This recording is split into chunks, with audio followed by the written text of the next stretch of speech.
Now? Okay. First, I would like to thank Mr. Peterson and wish Mr. Giffens all the success in his new position. Mr. President, dear members of the Security Council, reports and analysis presented to the Security Council on situation in Syria are a lot, but only a few of those come from local organizations working on the ground. For that, and on behalf of the Syrian Arab Red Crescent, I'm therefore grateful for the opportunity to share our experience as a foremost first-line responder to the worsening humanitarian situation in the country. In the northeast of Syria, the water crisis is yet another crisis that people have to cope with. More than 1.1 million people are without drinking water because of the lack of the power to operate Al-Luq water stations sometimes, and the lack of the political will some other times. Many times we asked to neutralize this water station so our teams and local water engineers can have unhindered access to maintain and operate the station. But still, the lifeline of millions of people is used as a bargaining chip between the parties. In addition to that, the water level in Al-Furat level has gone down with less and less water coming from Turkey. And with the hot summer weather, the area is now suffering from severe drought. Even the few pumps we managed to install alongside the banks of the river don't reach the water now, since the water level had declined more than 10 meters. SARC, ICRC, and UNICEF are working day and night to fill water tanks in cities and truck water from the few resources available. But we are merely scratching the surface of the problem, and there is need for a more sustainable solution. In Dar'a, our teams are responding to the population movement that continue to happen due to the ongoing hostilities that's happening lately.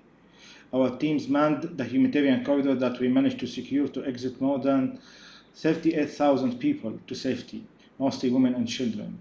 We have opened six shelters to house some 1,449 people, while the rest took shelters with relatives and friends in the surrounding area. We also managed to provide first aid to 406 cases and medevac 9 cases to hospital in Damascus. Medical supplies were also delivered to the National Hospital by WHO and ICRC on the 3rd and on the 13th of August.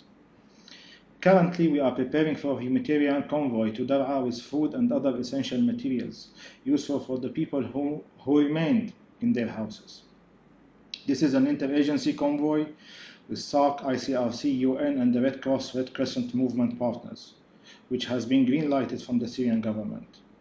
As for Dar'a al-Balad, the area that is in the eye of the conflict, in which we lastly distributed aid on the 16th of July, we are still monitoring the situation closely from the safety and security perspective. And we will enter the area to deliver the needed aid when the situation permits. As a humanitarian organization, we always aim to fulfill our mandate by reaching the people in need everywhere. From March 2020, we have secured the needed approval to carry on an interagency coastline convoy to Atare, near Idlib. But until now, over a year later, there are still no guarantees to go ahead with this convoy. We also facilitated the approval for WFP to pre-position aid material coastline to Sarmada, and this also did not happen yet. The Security Council agreed on decision 2585 a few months ago, which called for the coastline access in addition to the cross-border access. The decision also said about all modalities possible should be used to reach the people in need. But I'm sorry to report to you that the coastline part of this decision did not happen yet, until today. Our President, Mr. Hubati, always asks about the reason why coastline missions are not happening. And in my turn, I pass this question to the UN. Hopefully they are in a better position to provide an answer to us and to this Council. In the south area near At-Tanf, we are trying to resume our humanitarian intervention by helping the people living in Rukban camp to go back to their original places of living. Until now, we facilitated the voluntary exit of more than 20,000 people without any problem. but there is still around 10 to 12,000 people inside the camp, and the assessment we carried out with OCHA last year indicate that some of them are still wanting to leave. Our team and the UN team stand on the 55-kilometer point, ready to facilitate their exit to areas of their choice all around Syria. The psychoeconomic hardship is taking a toll on the people of Syria. Food prices have gone through the roof. The price of standard food basket has increased nearly 200% in the last year. A food parcel provided by ICRC or WFP and distributed by our volunteers is now worth a fortune.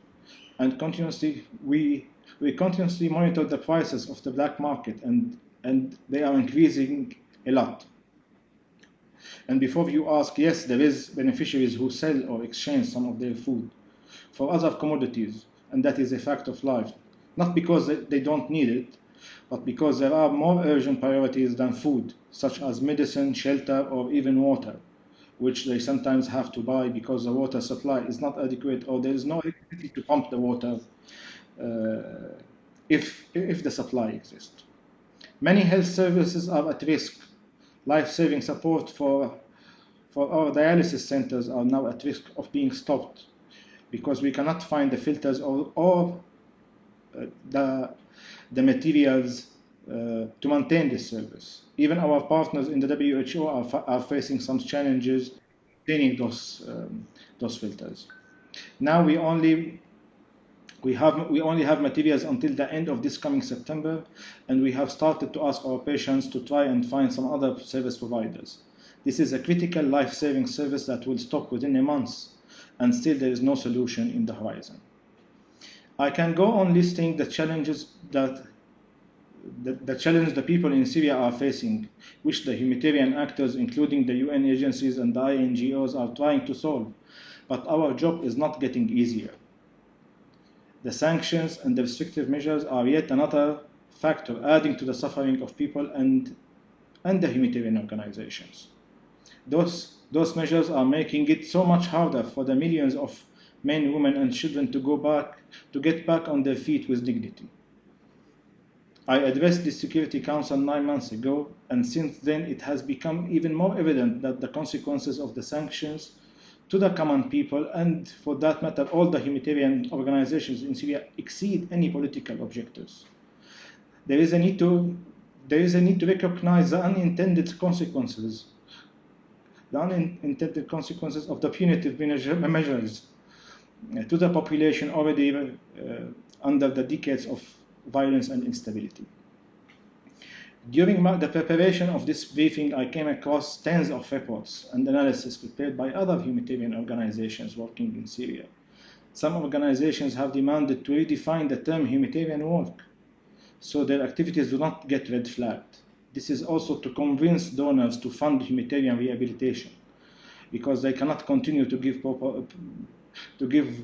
people water in bottles or jerry cans, while the simplest logic dictates that they should maintain the water lines, so people can drink on their own, or they can grow their own food instead of eating from a box or even a can. Send children to schools instead of just reading how schools are good and children should be sent to schools when they exist. Mr. President, we are tired. The humanitarian organizations are exhausted and frustrated with the idea that declaring sanctions and restrictive measures on the whole population is a tool to change towards a better future. With the attempts to hinder efforts to normalize the lives of people who are returning to their destructed cities, and they are just trying to build up a new life with the little they have left. Please stop prioritizing the political games over ending the suffering of fellow humans, and let us all work together towards fulfilling humanitarian pledges made: more access, more support, and less generalized sanctions and restrictive measures, so Syrians can live and rebuild their lives with dignity. I thank you all.